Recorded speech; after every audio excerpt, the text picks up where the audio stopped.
मानो आज नारद जी महाराज से कहते हैं कि आप ये बात न करें कि कौन कौन पाप करते हैं। यहाँ जो जिंदगी भर पाप करता रहा अगर वो एक बार भी भगवान की कथा का श्रवण कर लेता है तो वो भी कर जाता है। और यहाँ मानो शंकराचार्य ऋषि कह रहे हैं कि पंचोपचार पंचोग्रहपाल से कूरा पिशाचा इव निदयश्चा ब्रह्माश्रतेष्टं ब्रह्मचारिणा सप्ताह यज्ञेन कलो पुनन्ते। यहाँ मानो आज शंकराचार्य ऋषि कह रहे हैं नारद जी महाराज से कि यहाँ 5 प्रकार के पापी कर जाते हैं। पहला पापी सुवर्ण चुराने वाला, मद्यपान करने वाला और गोघाती और ब्रह्मघाती और उनका जो संग करने वाला। आप लोग ये ना सोचिए कि यहाँ जो कोई पी रहा है उसके संग करने से भी बच जाता है आदमी, ऐसा नहीं है। संगत का भी यहाँ वही फल मिलता है। जो संगत करता है वो भी बिगड़ जाता है मेरे प्यारे। क्योंकि एक शराब ऐसा है, मद्यपान शराब पीना, शराब को केवल एक ही बात कहते हैं। शराब का अर्थ होता है, सा मतलब होता है जो शराबी है, और रा मतलब होता है जो रुलाती है, और बा मतलब होता है जो बर्बाद कर देती है। उसी को कहते हैं मेरे प्यारे शराब। क्योंकि शराब पीने वाला संभल जाता है, शराब बेचने वाला संभल जाता है और पीने वाला बिगड़ जाता है मेरे प्यारे। शराब में केवल एक ही बात कहना चाहता हूं मैं। तो यहाँ मानो आज नारद जी महाराज प्रश्न करते हैं कि कौन पापी तरह है, इसके बारे में आप हमें बताने की कृपा करिए। तो मानो आज नारद जी महाराज से शंकराचार्य ऋषि कह रहे हैं कि एक इतिहास बताते हैं कि तुंग भक्त्यागते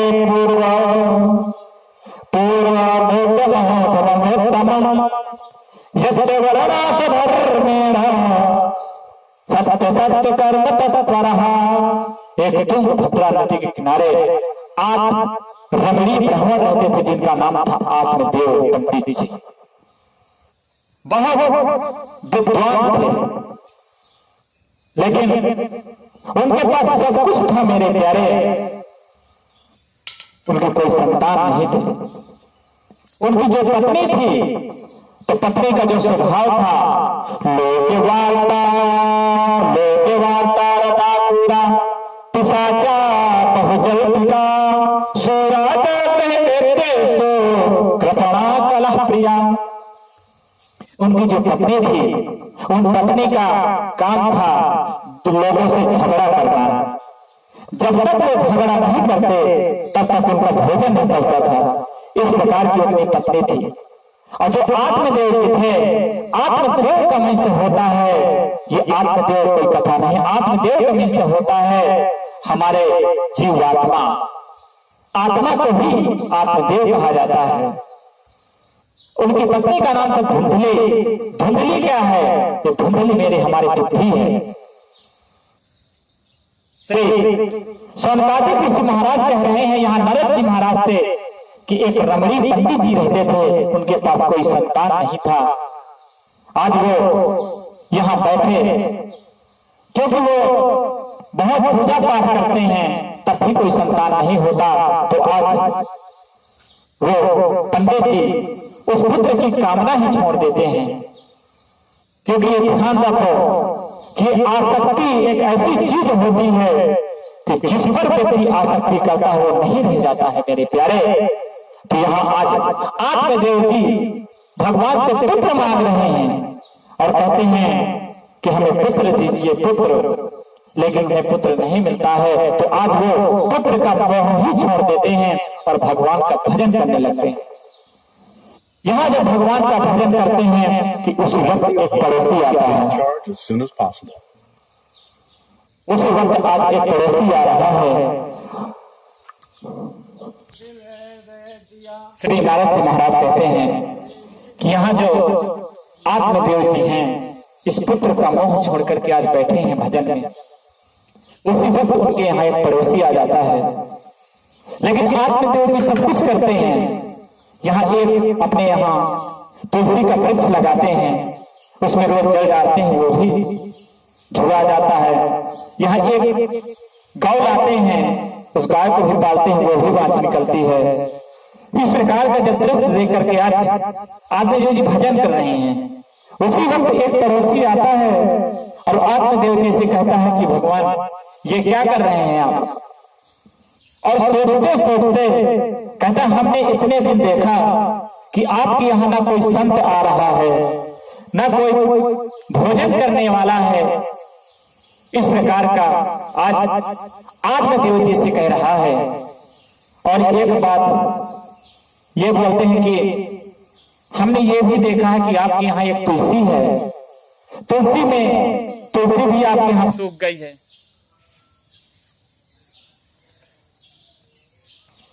The wireless device has connected successfully. मानव आत्मदेव जी कह रहे हैं, वो पड़ोसी आकर के आत्मदेव जी से कह रहा है कि महाराज हमने देखा कि आपके यहाँ ना कोई संत आ रहा है, ना कोई भिक्षा मांगने वाला आ रहा है, ना आपके यहाँ कोई किलकारी गूंज रही है, आपका परिवार भी नहीं है ज्यादा। आपके यहाँ हमने देखा कि ये वृक्ष जो लगा हुआ है तुलसी का वृक्ष, ये भी सुखा जाता है, और ये जो गाय ये भी बांझ है। तो आज आत्मदेव जी कुछ बोलते ही नहीं है, मौन धारण किए हुए हैं। तो आत्मदेव जी से पड़ोसी कहता है कि इसका मतलब आपके यहाँ कोई बेटा नहीं है। अरे वो तो बता करके चला गया।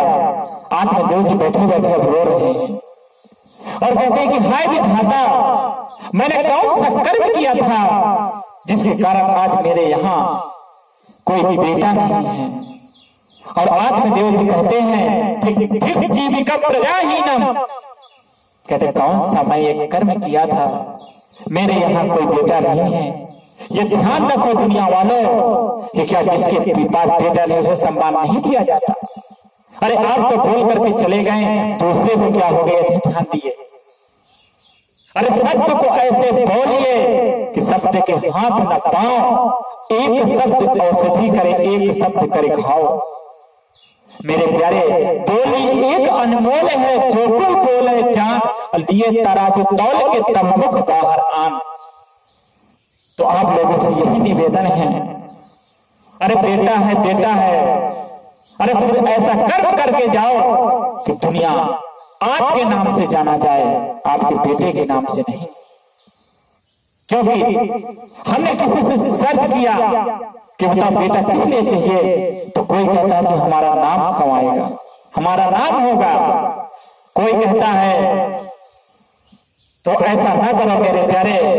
कौन गारंटी ले रहे हैं, कौन सी गारंटी है कि आपका बेटा ही आपका नाम करेगा।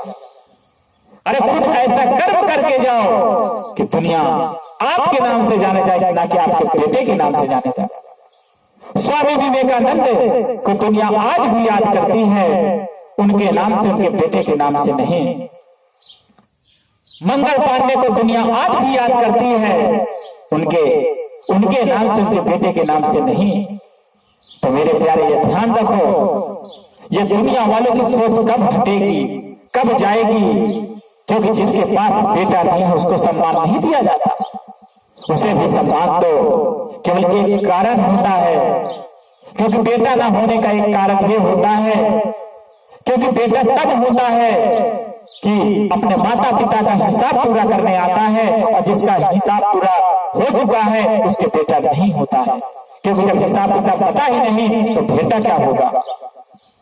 तो आज यहाँ चल करके आज आत्मदेव जी वहां से उठ करके आज एक गंगा किनारे में चले जाते हैं और बैठ करके अपना मत्था पटकना शुरू कर देते हैं और कहते हैं कि हे विधाता, मैं कौन सा कर्म किया था जिसके कारण आज मेरे पास बेटा नहीं है।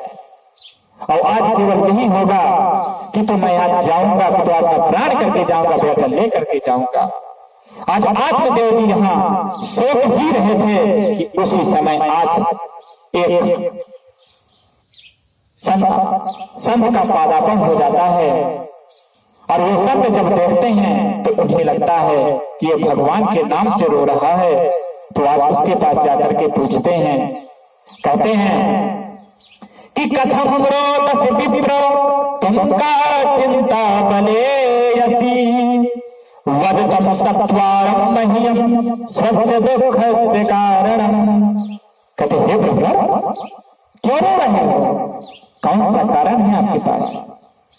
तो आज वो ब्रह्मण बोल रहा है किम प्रियम सिखम दुखम पूर्व पापेन संगीतम मदीयम पूर्व जातोयम करस्यम भुज्यते। आज वो ब्रह्मण रो रो के कह रहा है कि हे प्रभु मेरे पास सब कुछ है, धन दौलत ऐश्वर्य सब कुछ है, लेकिन मेरे पास बेटा नहीं है मेरे। और चरणों में लोग करके कहता है कि मेरे को आप बेटा दीजिए। संत कहते हैं कि मेरे प्यारे ये ध्यान रखो, बेटा से सुख नहीं मिलता है। तेरे भी बेटा नहीं, मेरे भी बेटा नहीं, तो संत के कोई बेटा ही नहीं होता है। और ये ध्यान रखो ब्राह्मण, जिसके बेटा होता है वो भी रोता है, और जिसके बेटा नहीं होता वो भी रोता है। आज संत केवल एक ही बात कह रहे हैं कि कौन कहता है कि बेटे से तुम्हारा नाम चलेगा। अरे बेटा को सुख नहीं मिलता है। राजा सगर के 60,000 पुत्र थे, जब उनको सुख का प्राप्त नहीं हुआ, तुम्हें कैसे प्राप्त हो जाता है राजन? अरे मैं तो सोचा था कि तुम भगवान के लिए रो रहे हो, इसलिए तुम्हारा मार्गदर्शन किया जाए, और तुम बेटे के लिए रो रहे हो, इस मोह में पड़ना चाहते हो। अरे कोई किसी का नहीं है मेरे प्यारे, बेटे में सुख नहीं होता है। तो आज यहाँ इस प्रकार के जब प्रवचन देते हैं तो आज आत्मदेव जी कहते हैं कि आप भाषण अपना बंद करिए, अगर आपको देना है बेटा तो दीजिए, लेकिन मेरे दुख को न बढ़ाइए।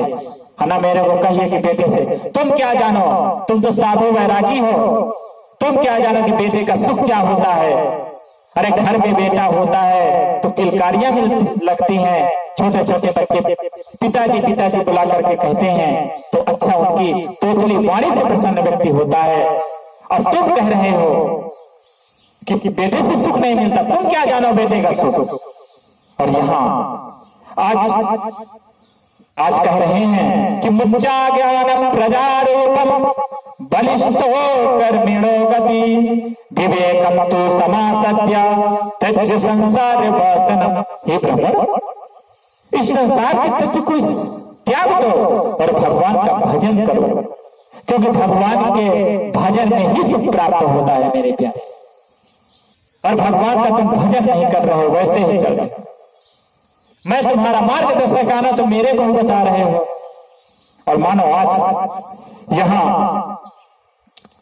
यहाँ मानो आज वो साधु कहते हैं कि ब्राह्मण इतना तो मैं जानता हूं, लेकिन एक बात और तुम बताता हूं, मैं थोड़ा ज्योतिषी भी पढ़ा हूं और मैं तुम्हारे साक्षात नकार में देख चुका हूं कि तुम्हारे पुत्र का कोई योग नहीं है। सत्य जन्मावधि नहीं वो पुत्र नहीं बचा।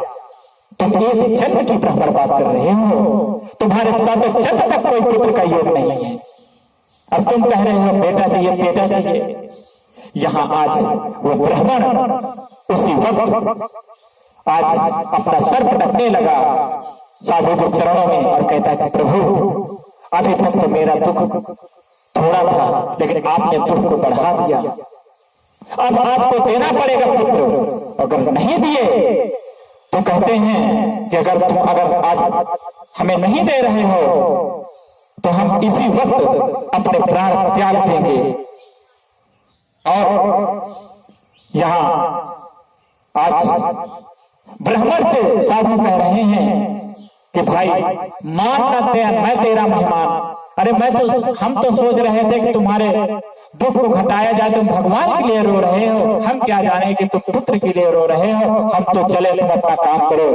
और यहाँ साधु जब जाना शुरू कर देते हैं तो आज साधु के पैरों को पकड़ करके और आत्मदेव जी कहते हैं कि अब तुम्हें हम नहीं जाने देंगे, अगर जाएंगे तो हमें पुत्र दे करके जाएंगे, और नहीं अब नहीं जाएंगे आप। अब आज उनके चरणों को पकड़ करके आज रोना शुरू कर देते हैं और रो करके एक ही बात कहते हैं कि हे प्रभु हमें आप जरूर दीजिए पुत्र। पुत्र आदि सुख ही नो संन्यासम सुख एवं ही गृहस्थो सरसोलो में पुत्र बहुत समन्विता। आज यहाँ साधु कहते हैं कि इसमें पुत्र का कोई सुख नहीं मिलता है मेरे प्यारे। कहे इतना परेशान हो तुम, क्यों परेशान हो जब पुत्र का सुख ही नहीं मिलता है। भगवान का भजन करो। और आज जब इस प्रकार रुदन देख करके उसी वक्त आज साधु के चरणों में अपने मस्तक को पटकना शुरू कर देते हैं और कहते हैं अब तुम्हें पुत्र देना ही होगा। अगर साधु संत चाहे तो सब कुछ दे सकते हैं। जब आप हमारा इतना भी बता दिए कि सातों जन्म तक नहीं है तो आप पुत्र दे ही सकते हैं। तो हे प्रभु आप हमें जरूर दीजिए। और आज बहुत रुदन करके और केवल एक ही बात कहते हैं कि हे प्रभु हमें एक पुत्र जरूर दीजिए। और यहाँ उसी वक्त साधु को दया आ जाती है और अपने बगल से एक फल निकाल करके उस ब्राह्मण के हाथ में पकड़ा देते हैं और कहते हैं कि इदम भक्षम फलम पत्यम ततो पुत्र भविष्यति। जाओ हमारा आशीर्वाद है, भगवान ने चाहा तो तुम्हारे यहाँ ऐसा पुत्र होगा जो तुम्हारे कीर्ति को भी बढ़ाएगा और तुम्हारे जीवन को धन्य कर देगा। यहाँ आज संवादिक ऋषि कहते हैं कि हे नारद जी महाराज आज आत्मदेव जी महाराज चले जाते हैं और चल करके आज यहाँ पहुंच जाते हैं। और अपने पत्नी को जब अपनी पत्नी देखती हैं तो आज पत्नी सोचती है कि देखो पंडित जी गए हैं तो कुछ माल पानी ज्यादा लेकर के आए होंगे। तो दौड़ती दौड़ती आज पंडित जी बुलाते हैं, कहो श्रीमती। तो यहाँ आज उसी वक्त पहुंच जाते हैं और कहते हैं कि हम तो सोचे, यहाँ उसी वक्त एक फल देते हैं आत्मदेव जी और कहते हैं कि जाओ इस फल को खा लो। तो धुंधली कहती है कि कहना वाइन की हम फल कभी खाए हैं, हम फल तो खाते ही रहते हैं, इस फल में क्या विशेषता है कि फल की बात कह रहे हैं। तो यहाँ आत्मदेव जी कहते हैं कि ये फल एक ऐसा है कि इस फल को खाने से पुत्र होगा। धुंधली कहती है कि मैंने सैकड़ों फल खा लिया लेकिन मेरे पुत्र नहीं हुआ और तुम ये फल को बोल रहे हैं। नवाइन के भी फल दिखे हैं।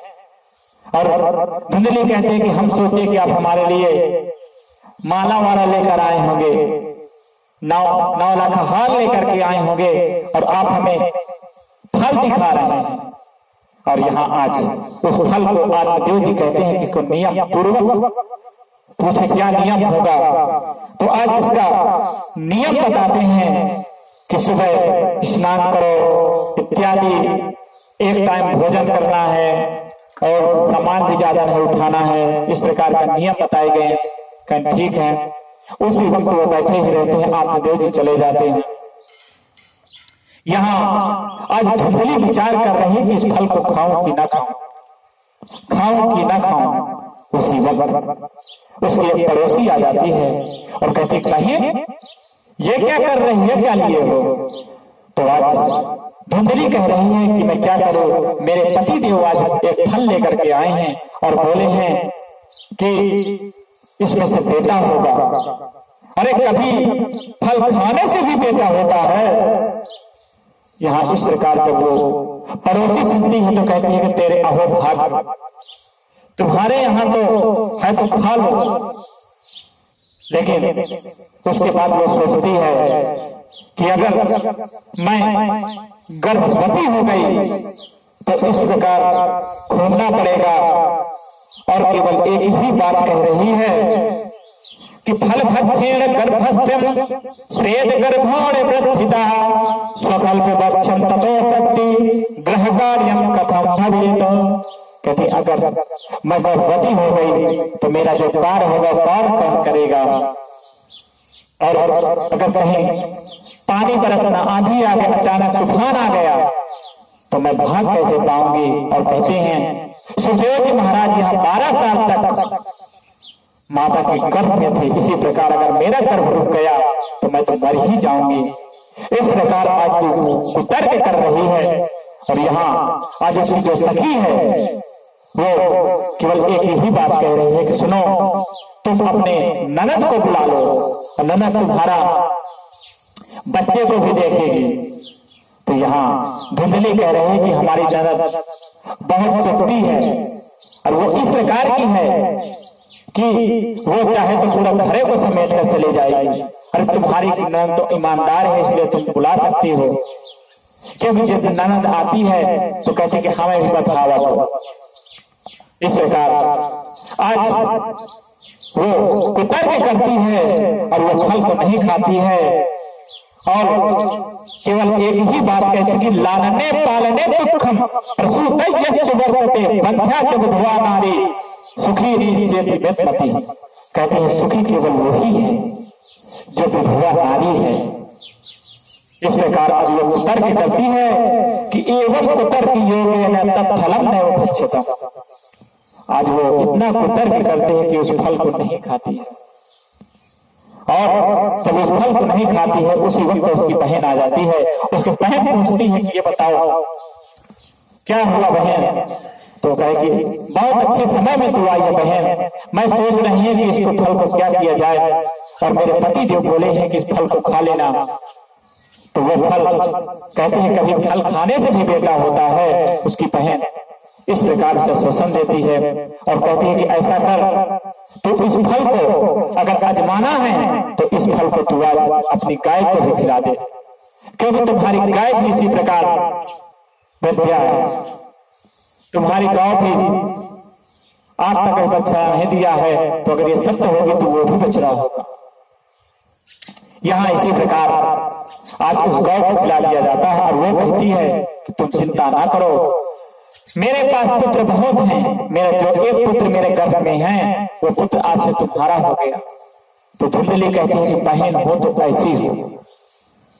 यहाँ आज आत्मदेव जी इस प्रकार के होते होते त्रिमासे Powering off.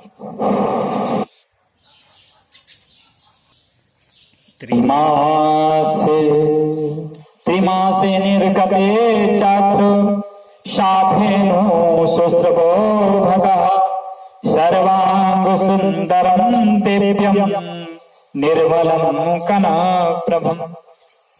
श्री शंकराचार्य ऋषि कहते हैं कि त्रिमास बाद जिस गौ को फल खिलाया गया उस गौ को भी एक बच्चा हुआ। और आज यहाँ जब धुंधली की बहन के बच्चा हुआ तो रात को दे करके अपनी धुंधली को दे जाती है और उससे धन ले जाती है। यहाँ जब गाय के बछड़ा हुआ तो किस प्रकार हुआ?